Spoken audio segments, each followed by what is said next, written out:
What's up guys? Ayan. Mga ano ngayon, walang masyadong nagbuhat kahit isa guys. Maulan kasi gawa ng bagyo. Ang ginawa ko, nag-selfie lang ako rito. Ito yung kainan nila dito ang ginawa. Andy rice.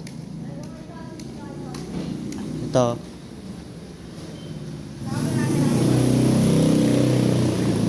Yung ginawa nila.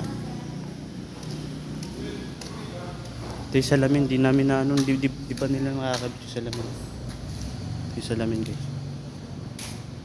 Yan o. Yan.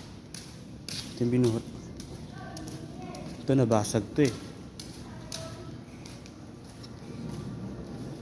Tatamaan ng kutsilyo, nag-crack. Ayun. Yung pagtanggal nila. So yun lang guys. Ayan. Kaya hindi man natin ako lang tao-tao. Sa sinanay. May tindahan ng ulam dun sa labas. So yun lang guys. Thank you.